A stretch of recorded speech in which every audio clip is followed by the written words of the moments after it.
If you want a copy of my DCF model, just email me. The email is in the description.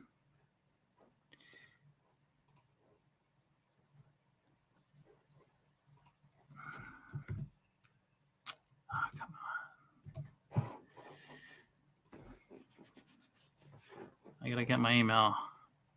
It's too long. I don't even know my email. I have to always find it and then copy it. I don't really use it much, actually. It's not my main email. I just use it for the channel, really. I think that's the only.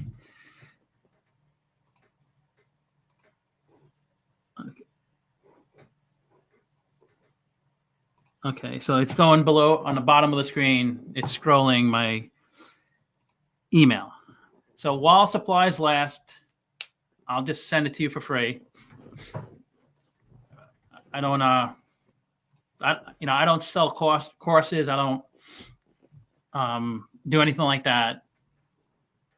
Obviously, we all want to make more money, but I'm not shady. I don't think it's shady to sell courses, but I think it lowers your legitimacy. People who are really good at things don't have to sell it to others. Like and this is one thing, if you were really good at picking stocks, you don't need the money. You'd be wealthy. But the reason people sell their advice is they just don't make that much money from the stock market. So there's no reason. But generally, if you're really good at something, you don't need to sell it. Unless, obviously, that's your job. But you'll never see like a professional baseball player, offering like lessons for $500 an hour. He makes enough money from baseball. But anyway, so I'm going to show you the DCF.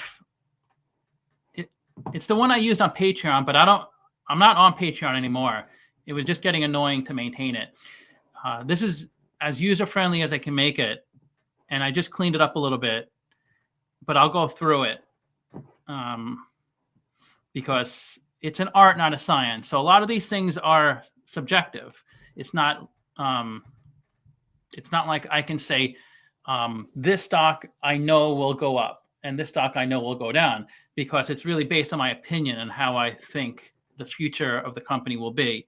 And generally we use current information to figure out the future. It's easy. You would need profits. You can't, if a company's losing money, you can't assume they're going to lose money in the future because the stock is zero. You have to assume they're going to be profitable at some point. But I'll just show you the DCF that I just sent this guy who asked me for my last, because I said on my, I can't remember what video I said it on, but I said it on a video. If you want a copy, feel free to email me. I think it was on a live stream, actually. I mentioned. So I made it really user-friendly. So the only thing you have to do is change the numbers or the data in this box, in this blue box. That's all you have to do. And everything else will calculate. You do have to do a few more steps. I'll go through it. But, please comment just so I know people are here. And my email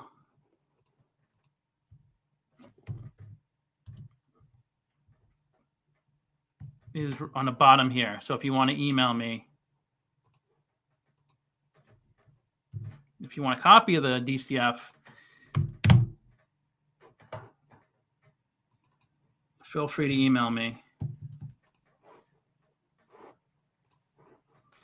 What happened?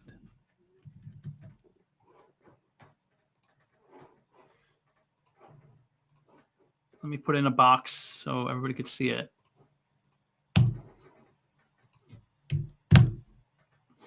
So that's my email. Okay. So let me go through it. It's as simple as I can make it, but of course there's some things you need to do. I can't just say open this Excel file and then it'll calculate everything. So yeah, everything is formula driven except the stuff in this box. So I'll give you an example.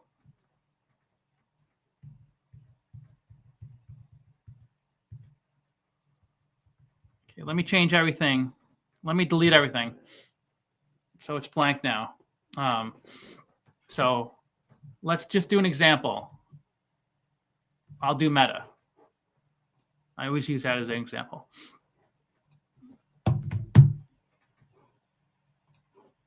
So go to Yahoo Finance.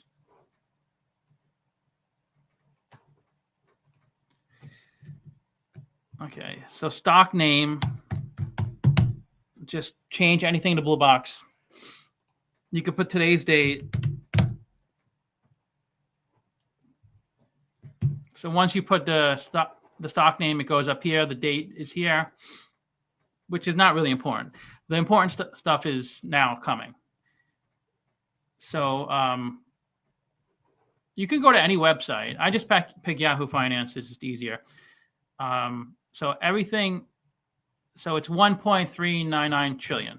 So enter all the numbers full. 1399, 123, 123, 123. So all numbers are in millions, except the stock price and percentages. So even that is 1.4 trillion, but I cut off the last 6 zeros. Just it's easy to look at. Like if I just put in a million, 1, 2, 3, 1, 2, 3, it changes to 1. But it's still a million. It's just a formatting. So if you look, you see the ones here. If you look here, this is a million, 1 with 6 zeros after it. Okay. And the next thing you have to input is the stock price. 554.08, and that's regular. So all the numbers on this Excel file are in millions except stock price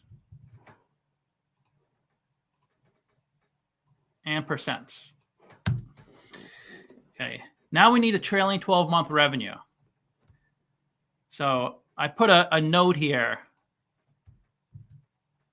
Most people could probably find the trailing 12-month revenue, but I put a note here. Go to this website, Yahoo Finance.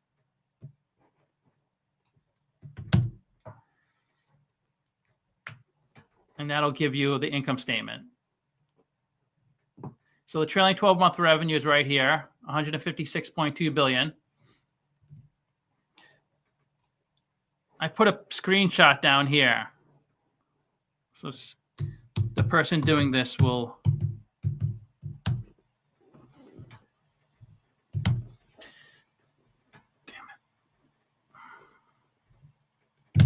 okay, 156.2 billion. And prior year revenue, which is 134.9 billion. Doesn't matter where you get it from, Yahoo Finance or anywhere else.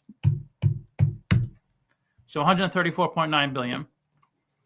So you don't even have to understand anything. Just input the stuff in the blue box. But I'll explain it after we input everything. Terminal growth is how much you expect the free cash flows to grow in perpetuity. So what I usually do in my model is I predict 4 years of free cash flows, because that's how you value a company. You have to forecast the future free cash flows. And I mean, you could go out 1 year, you could go out 10 years. It doesn't really matter. But after you project the X number of years, then you have to do perpetuity. And the standard rule is companies generally grow 1% or 2% into perpetuity. I do 2.5% a lot. You could even do negative if you actually think they're not going to grow into the future, which is possible. But you don't want to go too high into perpetuity, because if you think they're going to grow 5% forever, and the U.S. economy generally grows like 2 to 3% a year, then at some point, this company will be bigger than the U.S. economy. if it's growing at 5% a year and the U.S. economy grows at 3% a year. So you can't really go above inflation. It just doesn't make sense. Now the WACC, you can just use a flat WACC. Some people do that. Or just go to Finbox because it's free. So here's the website. It's in this note. You can just click on, you can just hover over the cell to see the note. Asmin, what's up? How's it going in Canada? This is a good website because it's free. That's what I said. You don't need to spend any money when you if you want to do due diligence. People think, oh, I have to spend $50 a month on this website because it provides this information. You don't have to spend any money. I do admit sometimes these websites make things easier to read and it gives you information faster, but you can get all the information for free. I pay for websites when I started this channel just so I have more like stuff to show you, but I never paid for anything before. So yeah, so go to this. It gives you the WACC. It usually gives you 3 WACCs: low, middle, high. I pick the middle a lot, but sometimes I actually go below the low or above the high. And we could explain deeper, but I'm just showing you the mechanics of this Excel file. I was so bad in college at doing DCF models in finance class. If this channel was around. Yeah, no problem. Been vacation? Oh, wow. For 2 months. That's cool. Where'd you go? Did you go like to another country? For 2 months, I imagine you probably went somewhere outside of Canada. Yeah, I wasn't really, I was decent at Excel going into college because I interned. But I thought I was good at Excel. But when I look back on it, I didn't really know that much. But oftentimes when you learn something and start to get comfortable, you feel like really good at it. You're like, I'm really good at this. But then when you meet somebody who's actually good, then you realize you don't know that much. India. I was thinking India. That's cool.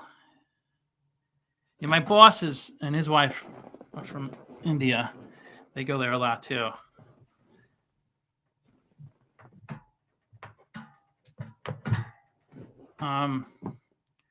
So let me just show you the inputs, and then we could talk about the nuances of these inputs.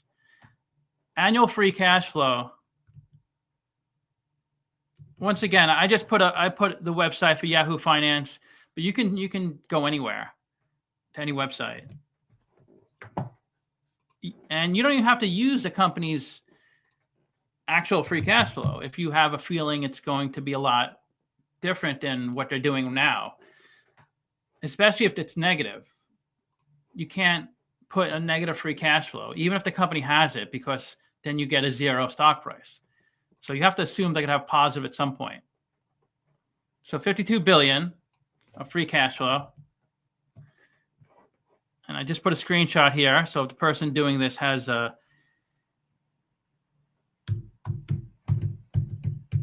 Bulldog, what's up? So that's all you have to do is input these 2, 4, 6, 9 bits of information. And 2 of them, you don't have to input the date and the stock name. You don't even have to put that in there. But that's just for to make it easier if you want to like save this and reference it in the future. So you have the date. Buffett bought. Yeah, I was going to go through Buffett. It's so funny. Buffett sold 20% of his new bank holdings. And a day before he did, I sold 20% of my new bank's holdings. I didn't know he was going to do that. So I thought it was kind of funny. And I'm picking a riskier. I put 30K into Nubank, and it was almost at 100K because I was up nearly 300%. I'm really happy with that investment. I wasn't expecting that. I was kind of just taking a risk. And people always talk about the highlights. Oh, I made money on this. Or if they're talking about a sport, oh, I hit 2 home runs one game against this pitcher. I struck out this batter. Everybody talks about the positive, but they never talk about when they lose money. I'm happy to talk about the times I lose money as well. Plenty of times I've gotten killed and lost 10, 20, 30,000. So that's it. So by inputting these 7 numbers, everything else populates. And you could email me.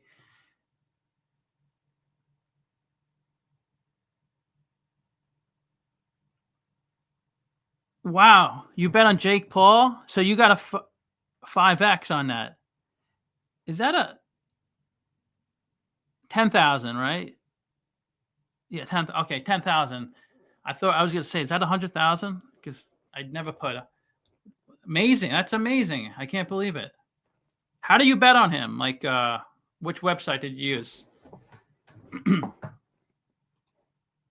So the purpose of a DCF model is just forecasting the free cash flows. And that's all we're doing is we're forecasting next year's free cash flow. That's estimate first year. So I guess you can say 2025. I didn't want to put 2025 because then every year would have to update this. And then the year after that, we're forecasting their free cash flows. After that, up to year 4. And then we do the terminal value. You know,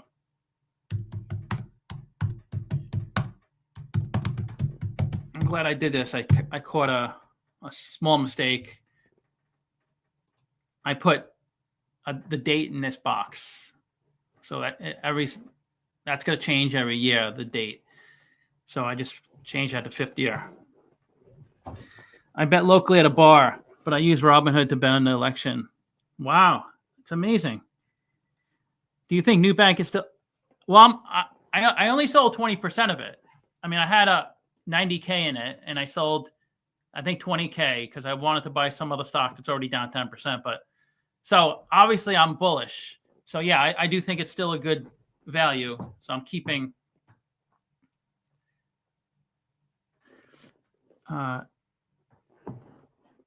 So that's the and if you know Excel even a little bit, you can just follow the formula.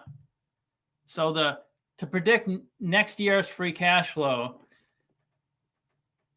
it's just it's J18 times C14. So if you wanted to look at the formula,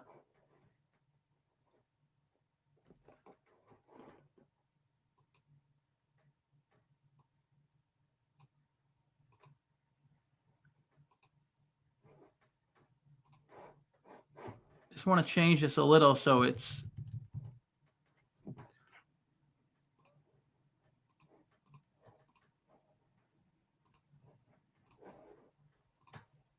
let me make a full screen so it's just a little easier to see. Okay, so if you want to know how I calculate the future free cash flow, J18 times C14. So J18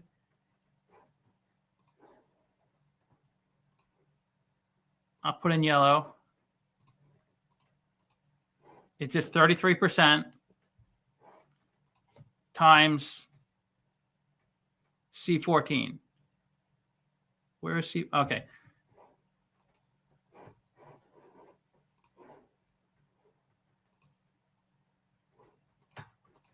So it's 181 billion times 33%. I'm curious, are you bullish on the overall market? I'm real bullish.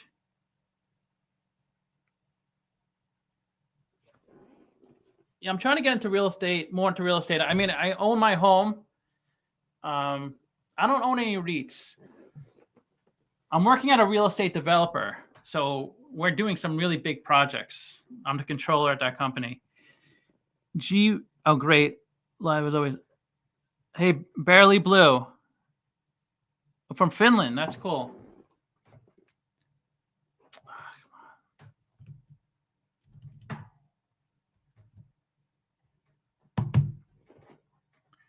Okay.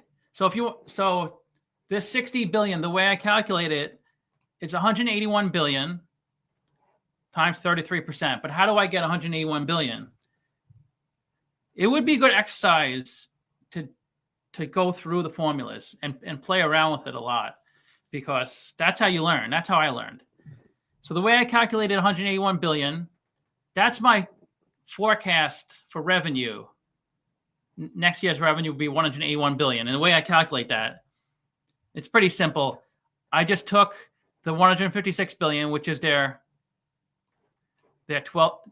revenue they did for the trailing 12 months. And I assumed a 16% growth rate.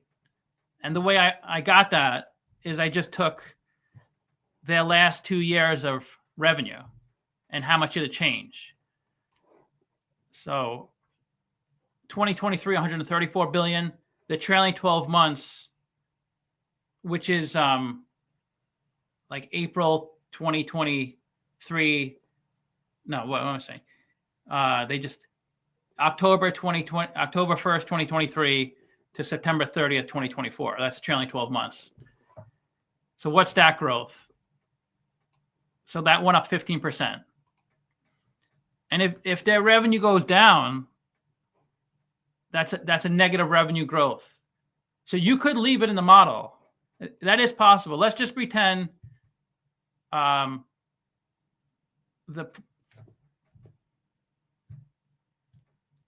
let's pretend last year they had 164 billion of revenue, and now they have 156. So it actually went down. So you can see their revenue is going down. So is their free cash flow. It's going down. But you can leave it that way, or you can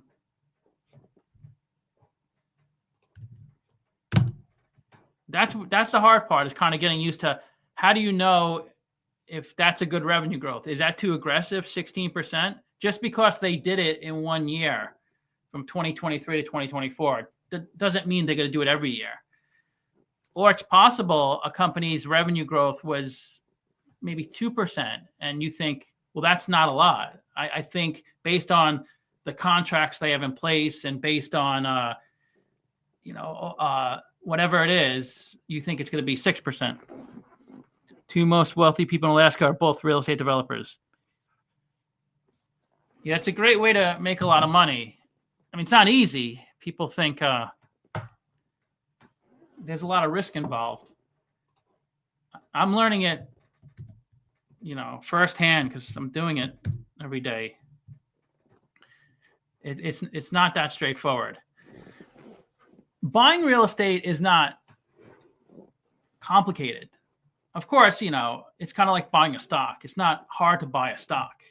It's very simple. You just go to like a website and buy it. I mean, to do due diligence and identify whether a stock is good or bad, that's not easy. And everybody has their own idea of it. But the same thing as real estate development. Buying a house or apartment is not that hard. You just have to find a place, probably not too hard to find a place for sale, and then go through a company. But developing real estate is kind of a different level, because to develop real estate, there's just so much involved. Like, I can't even describe it.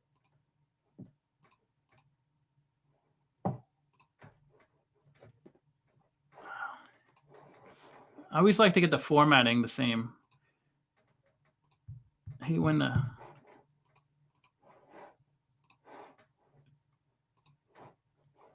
on.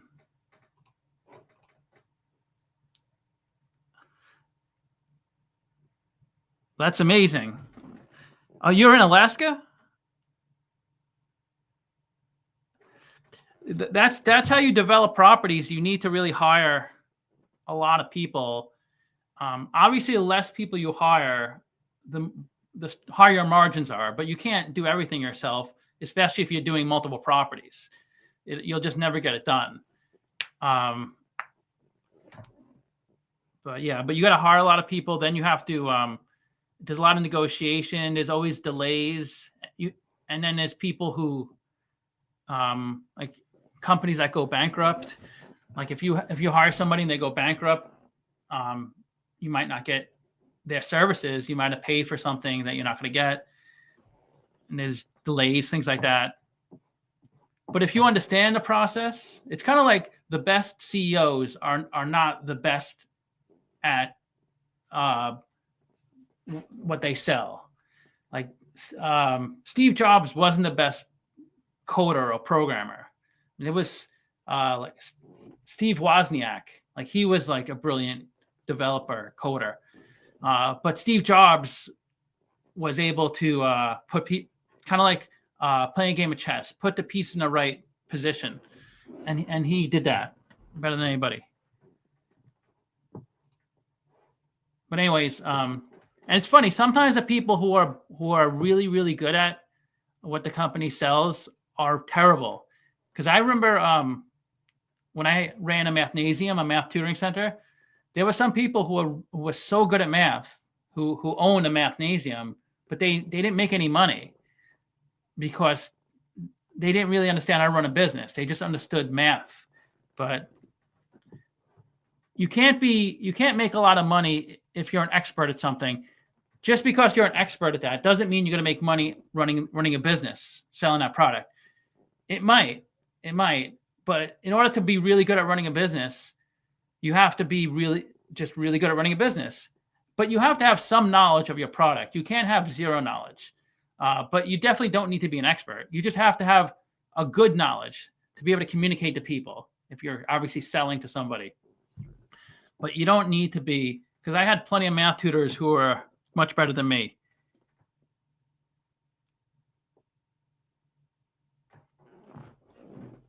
So sometimes it's cheaper actually to pay somebody. I remember my first couple of years, I was doing a payroll myself, calculating the entire payroll and, cutting the checks or doing ACH and doing the taxes. And payroll companies, they charge so little, literally like sometimes it was like $100 a month. And it was like, it was so cheap to hire a payroll company. It actually saved me money because the amount of time I put in. And of course, there's a chance of me making a mistake. Even if I try to do as much research and try to understand it, there just could be some nuance tax thing that I don't know about. So yes. But anyway, let's get back to this. So the way I calculate the future free cash flow is the same I do in my video. It's slightly different in my video because I wanted to make it user-friendly, this file. But I just let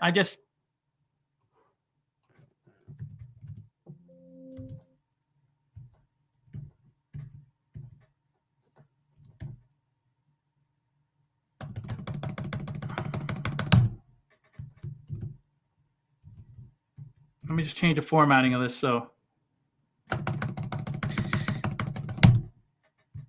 what's going on?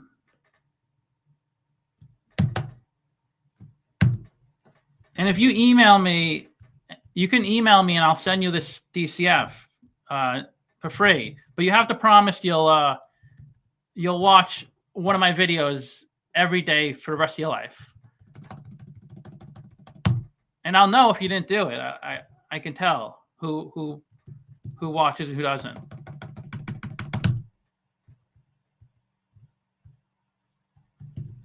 Just for the rest of your life. But after that, you don't have to watch it. So I'm not like saying after you pass, have like your child watch it. I'm not saying that. Just for the rest of your life, every day. Okay, so anyways,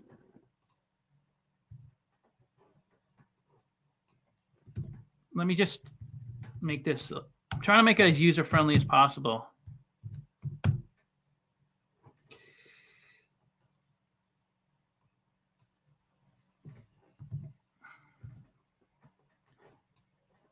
Let me just get rid of this. I'm having a hard time.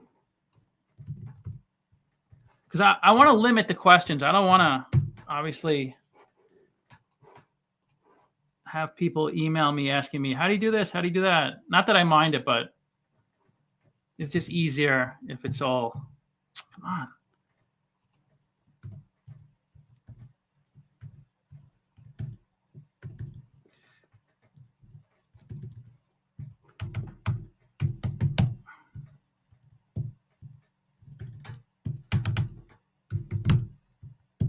This is why I did a video, because I'll clean it up more if I'm doing it and talking about it.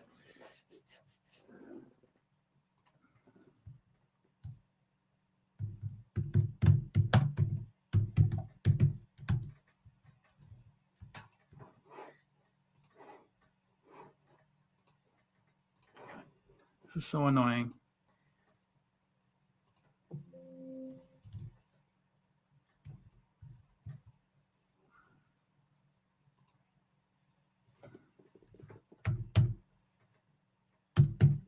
Yeah, well, my wife and I are opening a second business. She has we teach kids how to sew stuffed animals. I could tell the website if you're curious about it, but we're opening a second center. That was the original. I sold my business like in 2021, and the goal was to franchise her business, because we bought her business in 2019, because the woman who owned her business retired, and she was in my shopping center where I had the mathnasium. So we had a lot of customers in common. We did like, promotions together. So I told her, if you ever want to sell the business, I'll just take it over.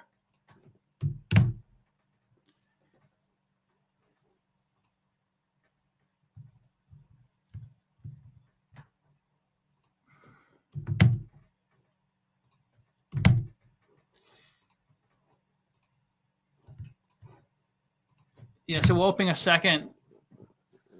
It's a weird name. If you want to look it up. I'll just show you the website.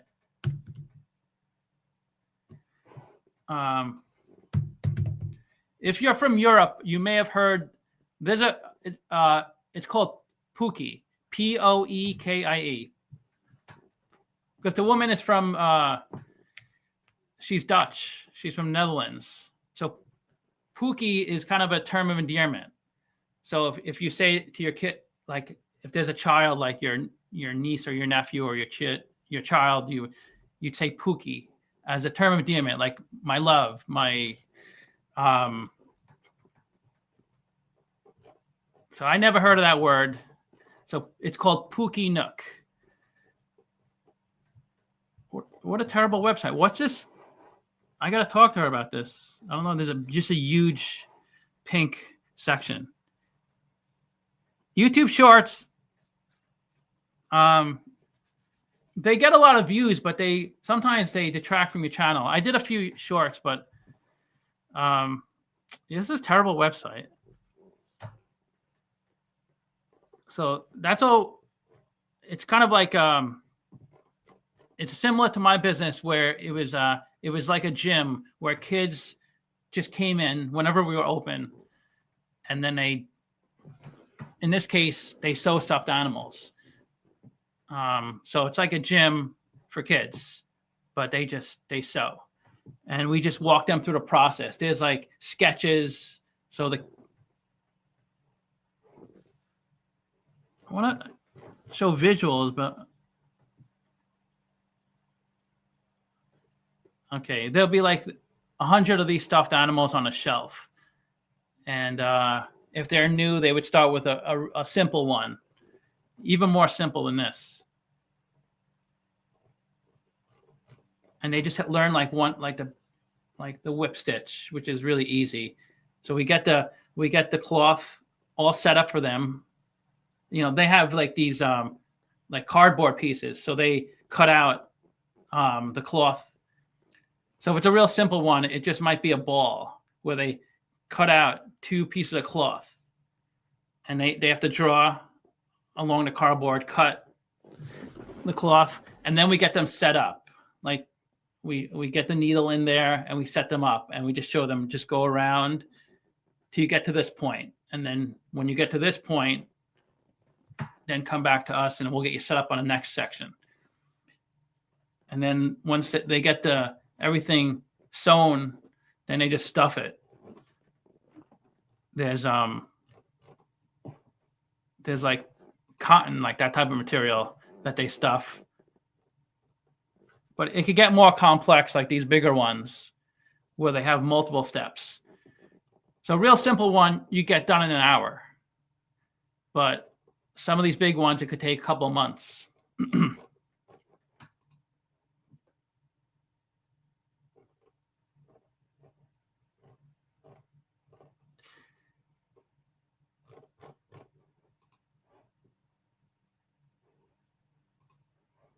I don't even think they...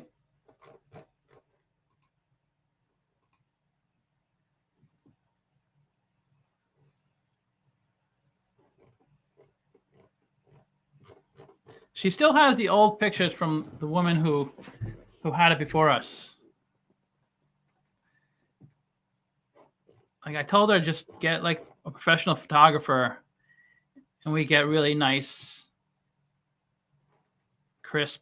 So we've got to franchise this. It's not even working. It's so annoying. I'm going to text her. I don't know why.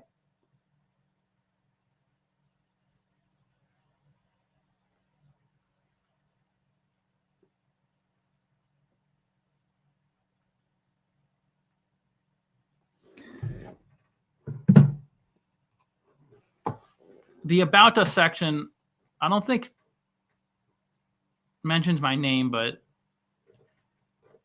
of course it doesn't work.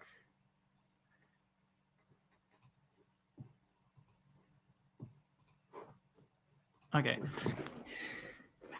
Is this really a big opportunity to franchise? I don't think it's a massive opportunity, but I think it could grow into something.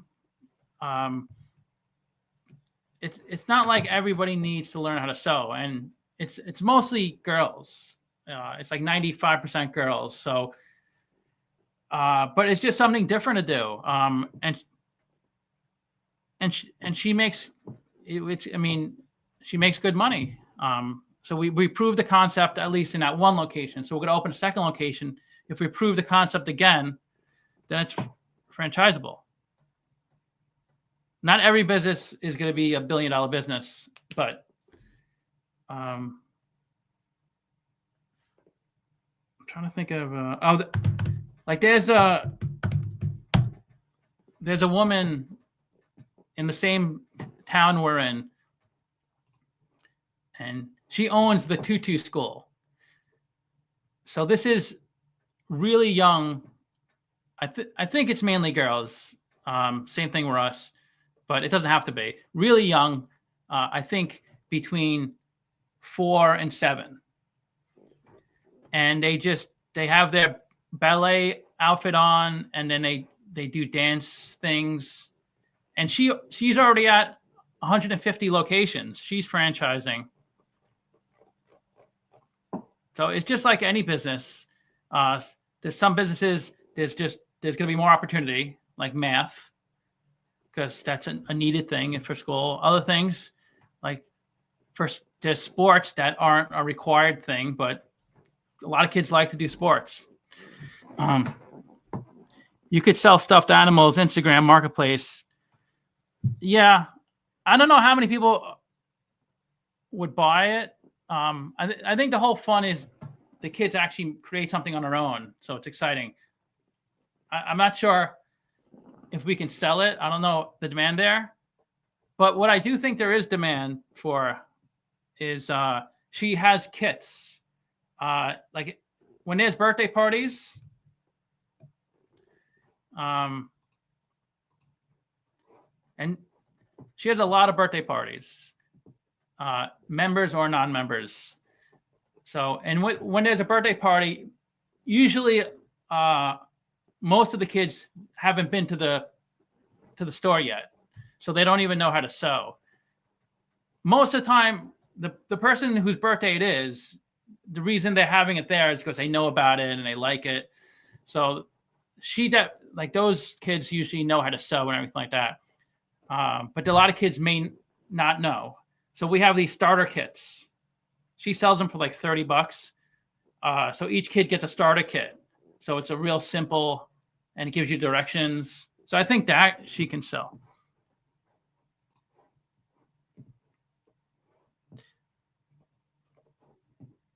But okay.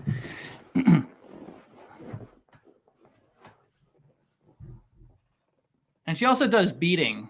Because my wife used to make jewelry. She used to do that for a living. So that's why we took it over. Thought it'd be good. Okay, so so feel free to email me. My email is in the description. It's scrolling to the bottom, and I'll just send you this, and then you could play around with it. But I think if you want to, if a few people, like say everybody on the stream right now has their DCF and they've been using it themselves, I think then if we talk about it, then you will have more direct questions, and you'll definitely understand this stuff a lot better. Because it's not like I just created a DCF through memory. I just watched other videos, people's videos, and I created DCF. I mean, it's just math, but like some of it is just like you have to add in like the company's information too. Because if I said how much, like if I wanted to like borrow $100 from you over the next 4 years, like how much money would I have to give you today, right, for you to give me back $100 over the next 4 years? So obviously I'm not gonna give you $400 today. If you needed $400, and then next year give me 100, the year after give me 100, why would I do that? I would lose money, right?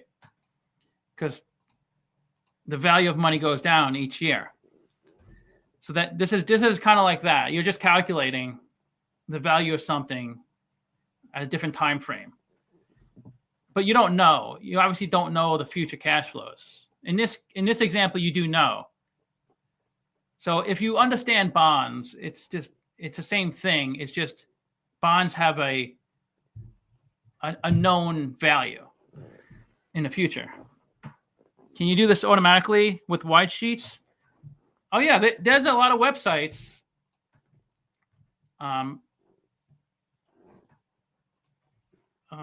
Yeah, there's definitely a lot of websites that you can just go to, and it's definitely more simple than I'm doing. And I think some are free.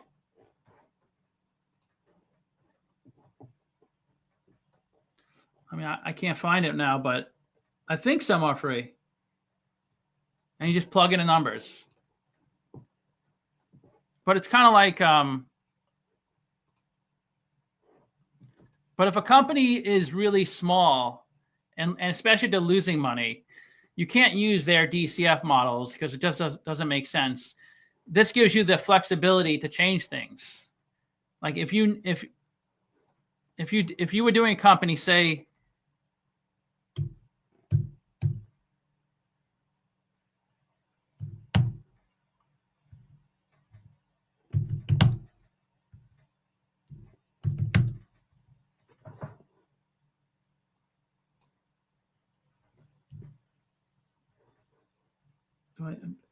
let me just make sure. 3. Okay, that's good. Say you were doing looking at a company with 100 million market cap, and the stock price was like, I don't know, like $8. And they had like 10 million of free cash flow, and last year they had 8 million of free cash flow. And you did a 2.5% terminal value. Let's say they had a high WACC, 11%. But a lot of times, these companies would have like negative. Say they had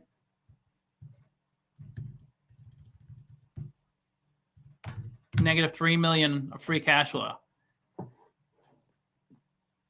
So we get a value of the company of negative $74 million. So it just doesn't make sense. So you can't do a situation like this. So you have to estimate. Sometimes in my models, I'll keep the negative for the first 3 years, then I'll give them a positive in the 4th year. They have to be positive at some point, else it's pointless to do the DCF. So it just gives you a little flexibility to try to understand the nuances, especially if you go through the formulas. Because in this case, if you just plug in the numbers, like most websites, you just put in numbers. And so the stock price is negative $6, which doesn't make sense. I mean, if you really thought the company would never have positive numbers, then I guess you wouldn't buy the stock, right? And you can't have a negative stock price. It's never happened before.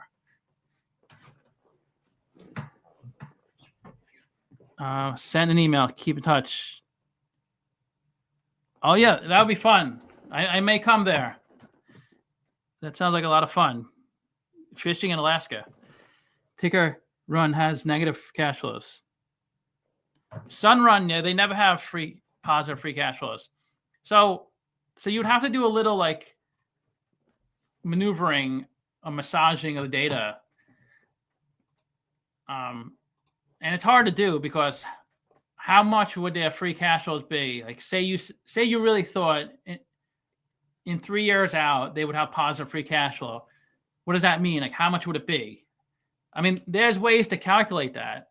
You can look at similar companies. What I like to do is I like to look at this is, I think, the more straightforward way. And I could create another DCF because that's my DCF is a little more, it's much more complex than this. And I used to have a really complex one, but then I kind of made it streamlined a little more. But this is generally just to show you how I used to do it, and I still do it sometimes. So revenue can't be negative. It could be zero. It can't be negative. So let's just pretend that's 100 million. And let's just pretend that's our actual revenue.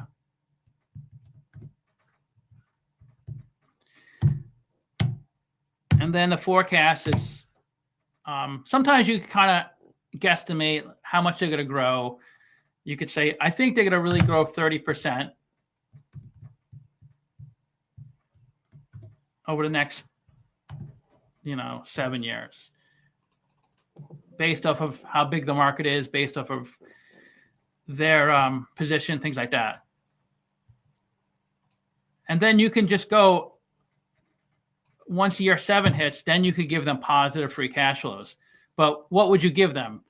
An easy way to do it is just look at other companies in the industry, or you can do the entire industry if you have like I use that on I'll just show you how I do it.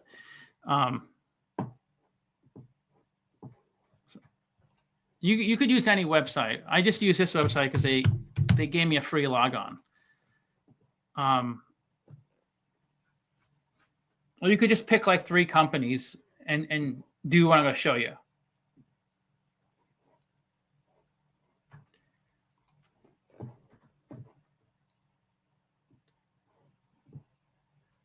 Let's just pretend you were looking at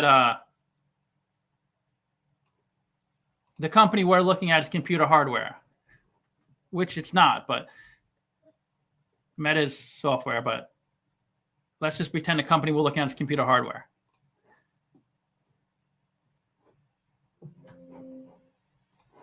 And like I said, you could just pick like 5 stocks and do this thing. You would just take the free cash flow and revenue.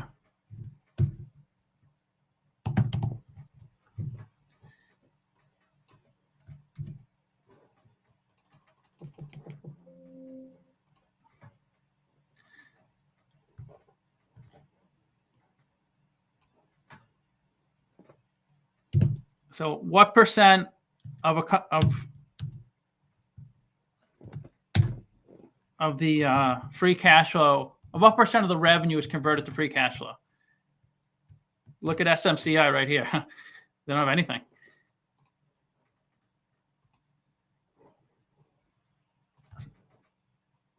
We'll just do these companies. So it's all over the place, right? You could take you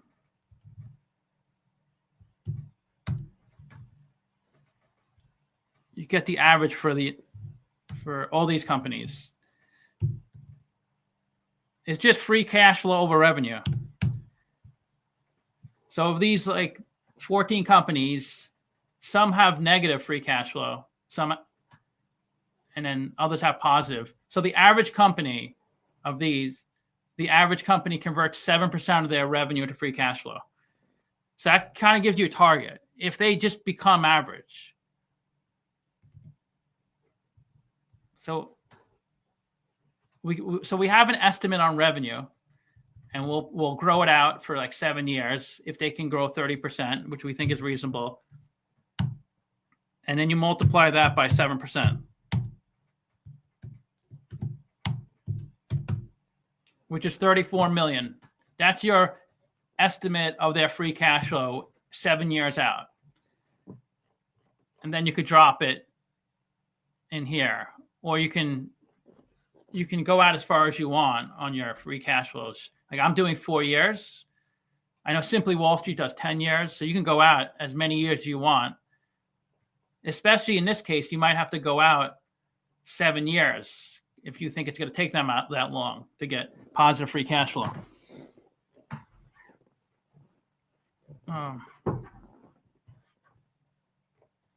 So yeah, so the good thing about this, it gives you a little more flexibility. So now you can kind of move things around. And then of course you can do it, the DCF today for a company, keep this file saved, and then maybe every 3 months update it, because every 3 months it's going to change, because the revenue changes every time they release new earnings. So does a free cash flow.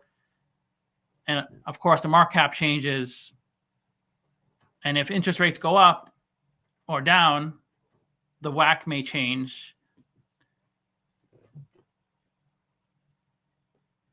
But yeah, does anybody have an example of a company? We can do the DCF right now for anybody.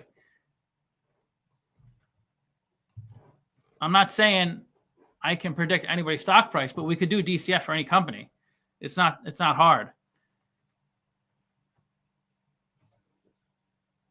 Let me know in the comments if there's any company.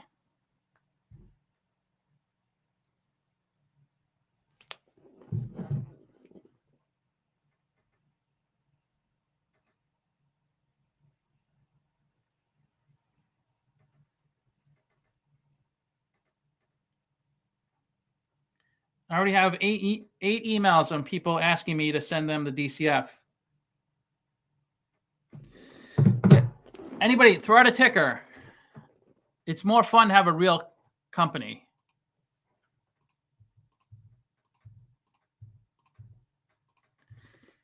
Subaru. Okay. Anybody but Subaru. I'm joking. I'm glad you didn't pick a bank or insurance company, because it's really hard to do a DCF on a bank or insurance company. It does add a little more complexity, because now we have to do a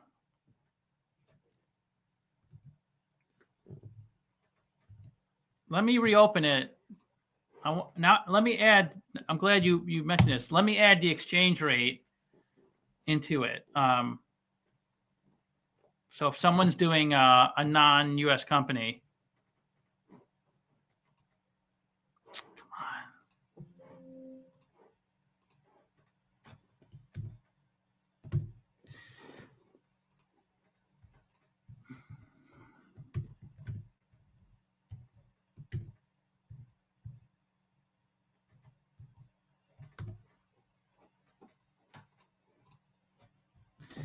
Yeah, so somebody doing a non-US company, then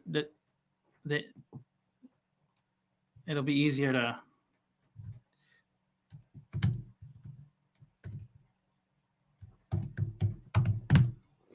Let me just.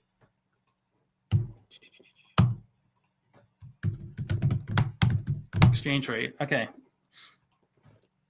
So this is helpful. Subaru, because if you're looking at a stock that trades in the US, but their financials are in another currency, it just doesn't make sense.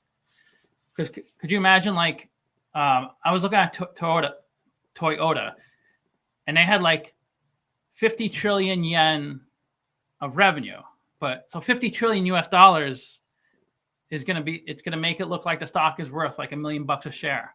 So you have to convert it. Of course, if you were doing Toyota and looking at it in Toyota is on the Japanese stock exchange, then you don't have to change any conversions, because now you're looking at apples for apples. Okay, so Subaru Corporation, which Subaru.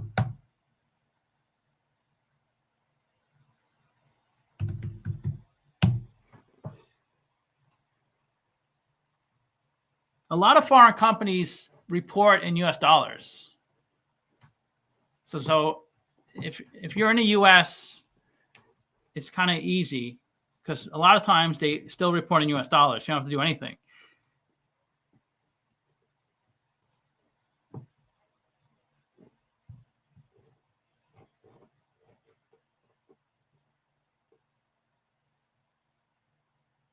So what currency? Does anybody know what currency they report in? It's in yen. Amounts presented in yen are rounded to nearest million. So it's 4 trillion. So you know it's not US dollars, because nobody makes even $1 trillion of revenue in a year. I think 650 billion is the most by Walmart. Okay, so it's 4 trillion yen. Okay, yen to 0.065.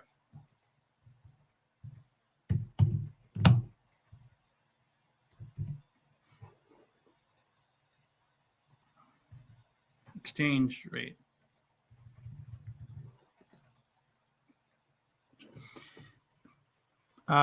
Pratik, but all companies listed on New York Stock Exchange and NASDAQ will report equivalent numbers in US dollars.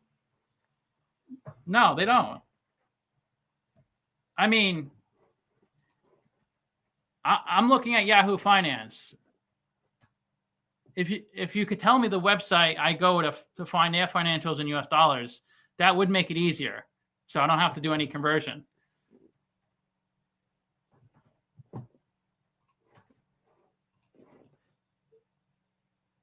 Fiverr. Yeah, but they report on Yahoo Finance. So let's just use.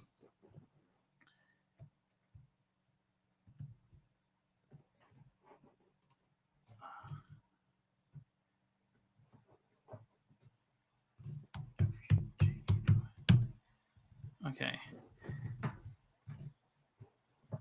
So let's put the market cap in 11.55. You got to write the whole number. And then if it does format it.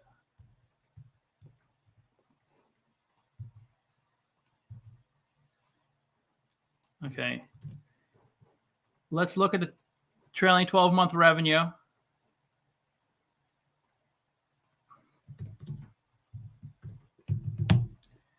So 4.7 trillion. Okay, so the trailing 12-month. Okay, let's just put in 2024 revenue, and then we'll put in 2023 revenue.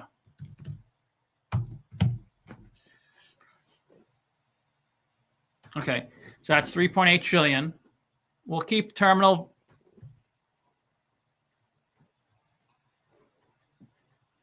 we'll take terminal value at 2%, 2.5. It's fine. The WACC, whatever, it doesn't matter. Because I have to spend a little time on the conversion. So I want to update the free cash flow is 468 billion.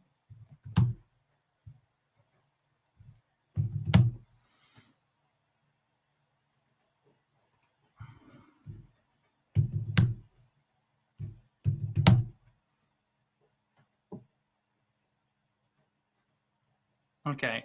So you see, if I didn't do a conversion, it says each share is worth $10,000, and they're trading at 781. So the exchange rate 0.065.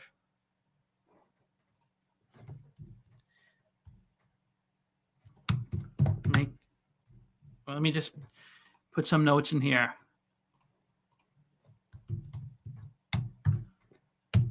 Make sure this number is always 1 unless you are doing, make sure there's no unless you're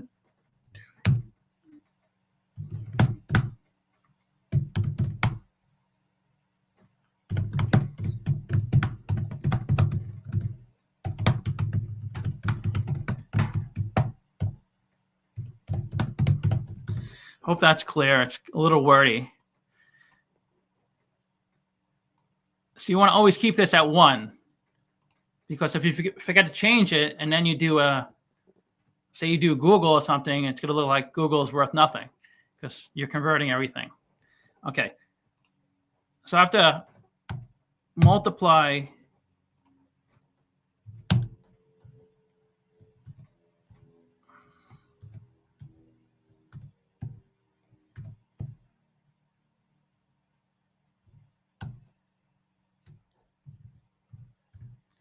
everything by 0.0065.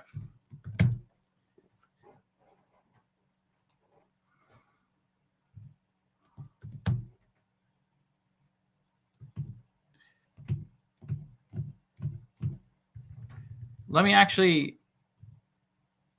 what the hell?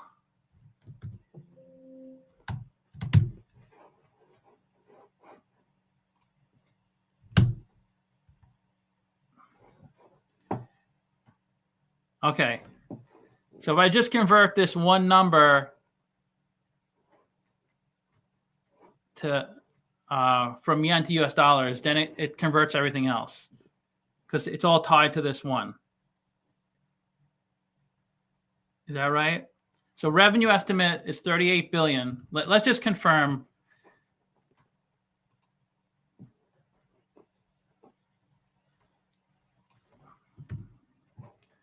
Okay. Subaru revenue. Okay, so the trailing 12-month revenue for Subaru is 32 billion. You see that right here? And I'm projecting 38 billion next year. So it looks like everything is correct.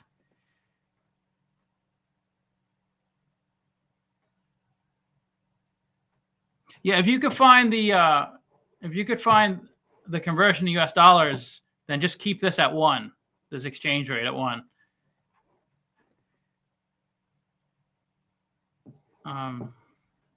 So this looks good. So 38 billion next year, then I'm growing it at 25%, which is a pretty aggressive growth. But that's how much they grew. They went from 3.8 trillion to 4.7 trillion. You see, they actually grew that. That's how much they grew from 23 to 24.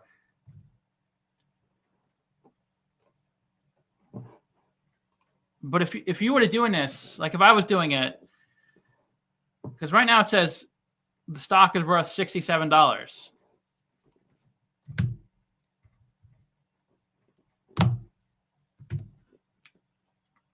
Okay, I raised the WACC a little bit, but now it says the stock is $40 a share and it's trading at $8. So if I was doing this video, I'd probably change this because I would look what seems a little kind of aggressive. And it would probably be this. I don't think they're going to grow 25% every single year. And you could look at the past. Like, did they grow from 21 to 22? They actually went down. But from 22 to 23, they actually grew more than 25%. They probably grew like 40%. So maybe you would lower this. You would change, this is 25% revenue growth. This is the revenue growth right here. Maybe change it to 12%. That seems more likely. And then it lowers the revenue growth. And then your calculated stock price is 27, which is still pretty undervalued. NASDAQ will give you financial in US dollars. What do you mean this is Toyota? When you say this is Subaru? Are you saying you go to NASDAQ.com and search Toyota?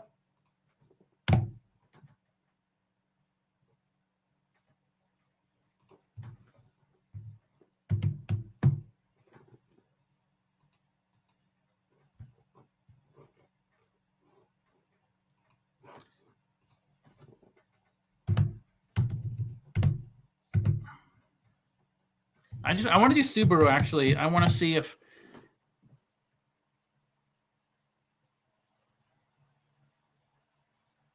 what's so you got to make sure you're doing the right stock. What's FUJHY FUJHF?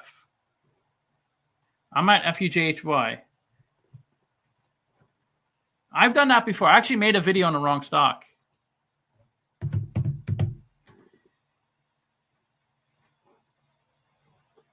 So that's 11.5 billion FUJHF.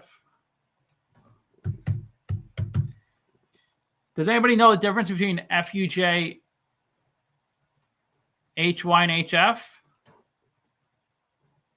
You just want to look at the market cap. They both have the same market cap. So it's probably one's preferred stock, one's regular common stock.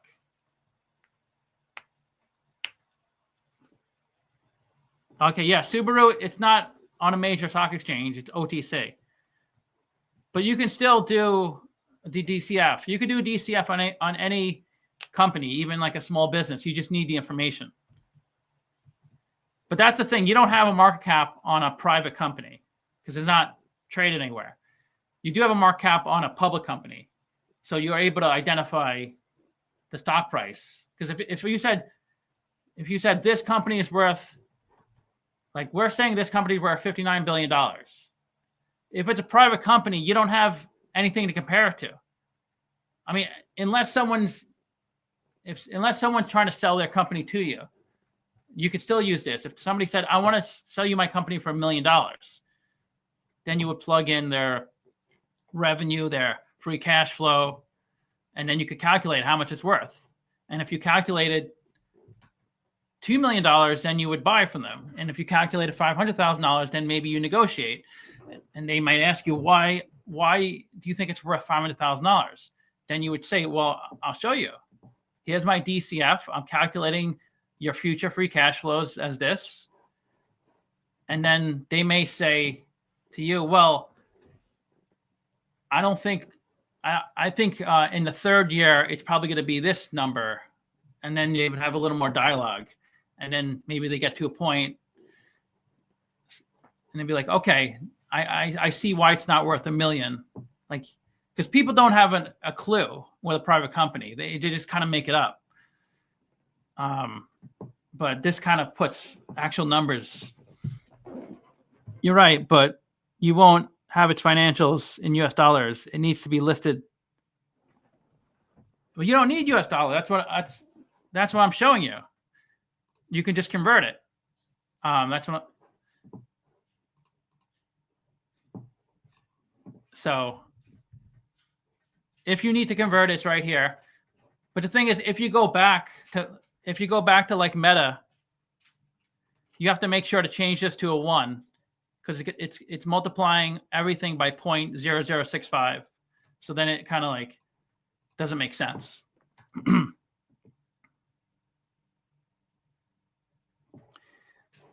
like I said, like just because this model says $40 a share, it doesn't really mean it's a great buy. It's hard to value a lot of companies. It's not a bad company to value because it has positive. The most important thing when valuing a company is it has positive numbers and it's kind of consistent. And they do have that going for them. But it could have been a fluke year because we're just using the latest free cash flow. It could have just been a crazy year where they had a lot of like one-off items that really inflated the free cash flow. So maybe you would use, like if we look at prior years, this is how I do it, but like last year it was 300 billion.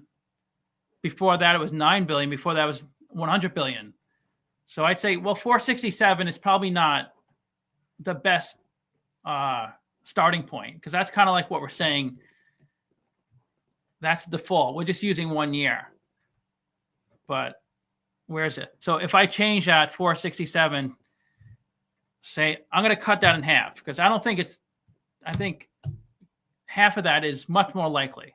So I cut it in half and now the value is down to $20. But like I said, it's kind of all, it's really subjective on your opinion on the company. Because I can, without doing things illegally, I can inflate my numbers in any time period. If I was going to sell my company, right? If I was going to sell my company and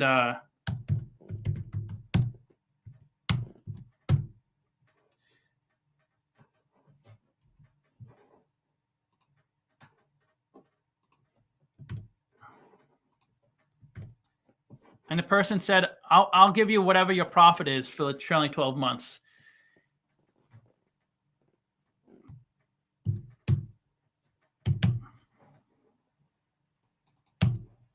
And say it was like $150,000 this year, right?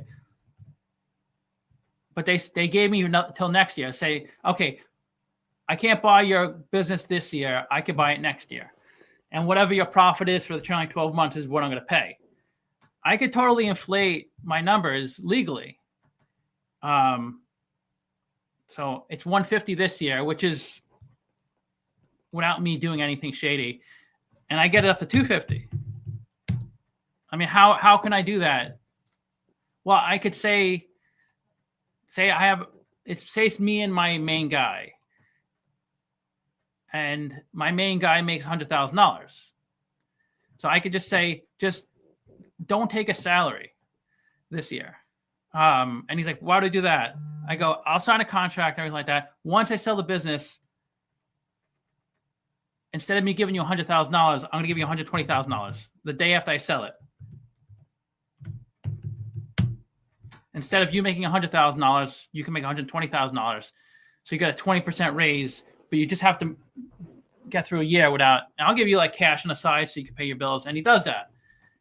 So I mean, it's not, he agreed to that. It's not illegal for me to do that, but that's just a really off the top of my head. But there's other things you can do, like with depreciation and with other write-offs. A lot of times you could push revenue forward.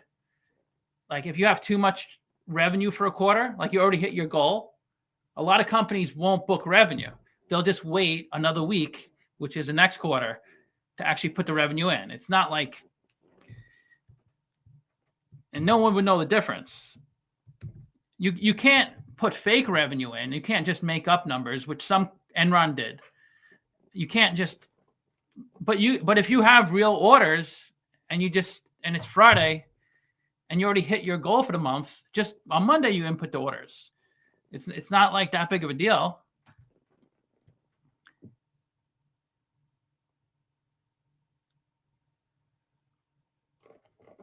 It is a pain to do conversion, but all you have to do is change one number on my spreadsheet and it's done. But yeah, if you didn't have like this spreadsheet laid out and you're just trying to look at like data, it would be annoying trying to every number you look at, you have to convert it. So, but a lot of times there's a lot of companies that are, when you put in the numbers, they're really undervalued. Like they're always undervalued. Like for instance, Philip Morris, they always seem to be undervalued. And then other companies, they always seem to be overvalued. But some companies that are undervalued, I would never buy. Not because I think they're bad companies. I just think because it never goes up. And other companies that seem overvalued, always overvalued, I buy. I keep buying. Because they always go up. Like Meta. Okay, so I have the conversion thing in here. I hope I didn't. I think this is right. Let me just double check.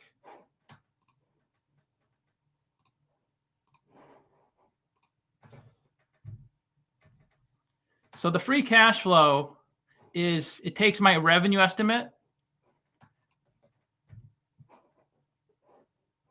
times my the percent of my revenue I convert to free cash flow.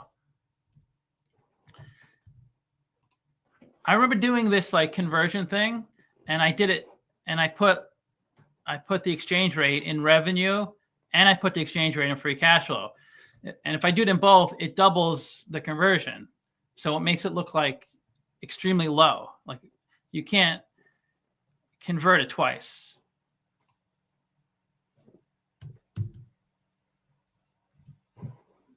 If that makes sense.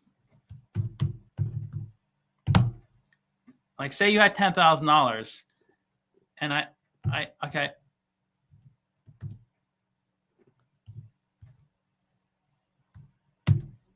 And you said, I don't know what, you could make up a country. So I say to somebody in another country, I'll give you $10,000. I'm not sure how much that is in your currency.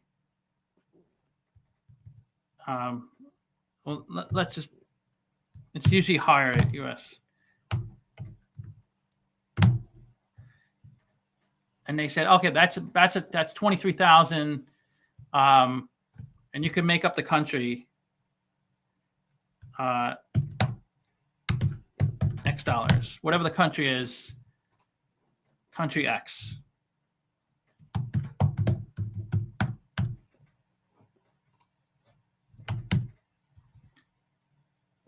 So if I just give you, it doesn't matter if I give you 10,000 US dollars or 23,000 of your country's currency. It's the same thing, really. But if I said, well, let me convert it. So it's 23,000 your dollars.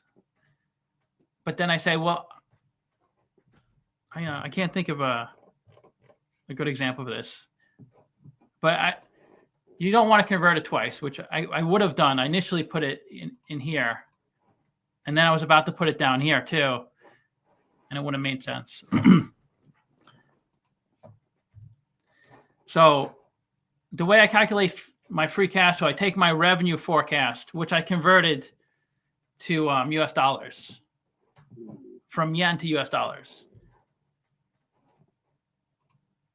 And then all these future revenue are pegged to the 38 billion, which is already converted. So I don't have to convert anything else. With the high growth rate. So that's something to consider. You might want to lower that growth rate. So right now I have, it could appear be inflated because I did cut my free cash flow in half because I thought that was a little high, and the growth rate, I may cut that in half too because I think that's a little inflated. So I think this makes more sense. $14. That's what I would probably do in my video. I'd probably look at these.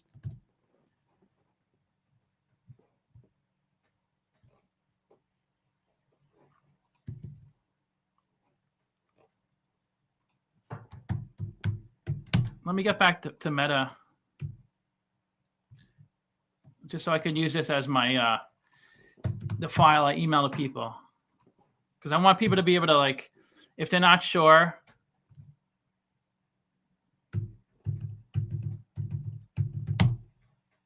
where to find things, they can just use my email and go to Yahoo Finance and see how I pulled this.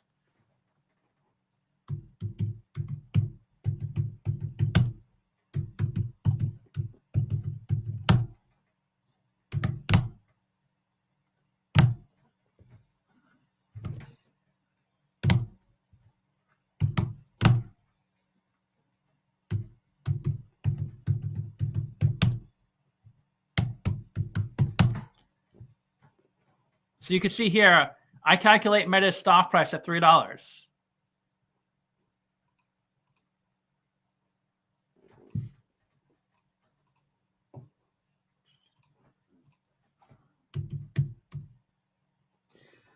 What happened?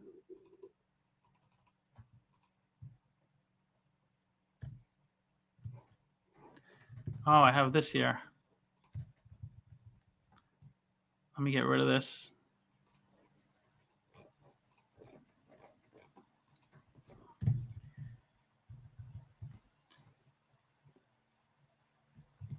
Okay.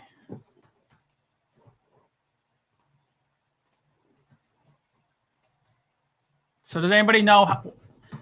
I just mentioned it before, but did anybody know why Meta stock price is $3? I mean, I put in Meta's information correctly.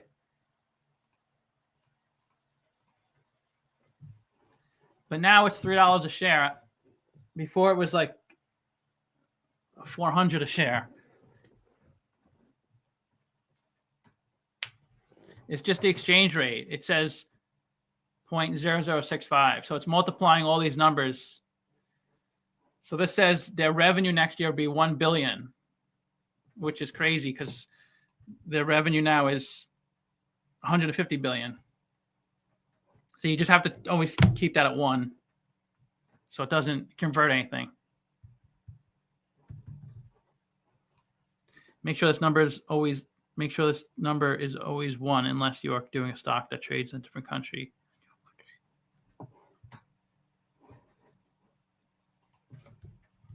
Make sure this number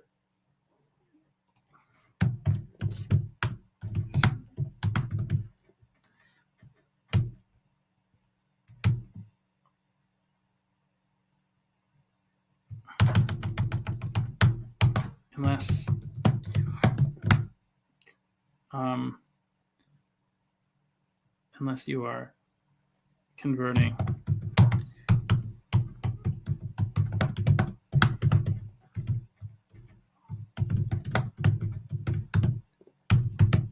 Keep this number at 1 unless you are converting to a different currency.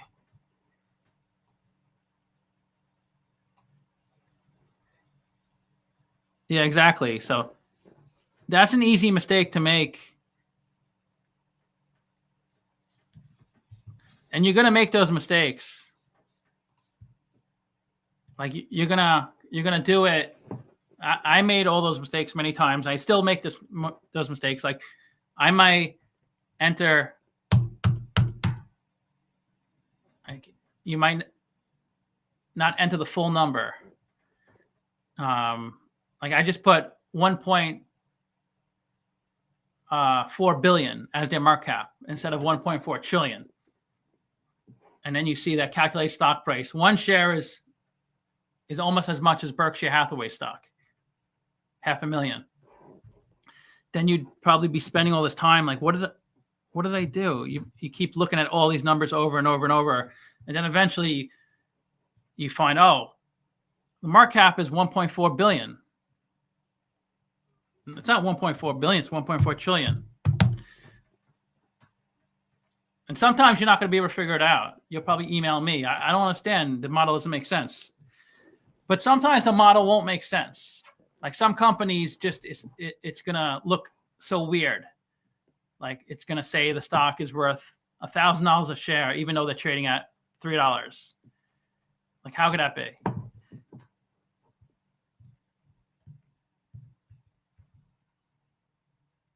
But okay, yeah. So I think I mean you could find this stuff on a website, or you can find it. You could like watch someone's channel, but this is just really user friendly. So I think it'll help a lot of people out. Obviously, to try to figure out if stock is over or undervalued, but it's going to help you understand the nuances if you try to go through the formula, of course. But even if you don't look into the formula, just by changing numbers, it'll give you a sense, because you keep everything the same and the WACC is 9.3. So you go to 8, you see it's 487 now, and you go to 8, and now it's 606. So you'll understand the WACC better by like you keep changing it. Then it'll start to make more sense. But it's like anything, it took me a good, even while I was doing videos for my first year, I still didn't understand the WACC that well. And some things I didn't understand that well. I understood it enough to talk about it, but I didn't really understand it enough to like be able to make a decision on how to change it. But it just takes time. I think this looks correct. Yeah. Okay. Yeah. Well, thanks for watching, and yeah, feel free to email me, and I may do a stream tomorrow. Okay. I'll talk to you later.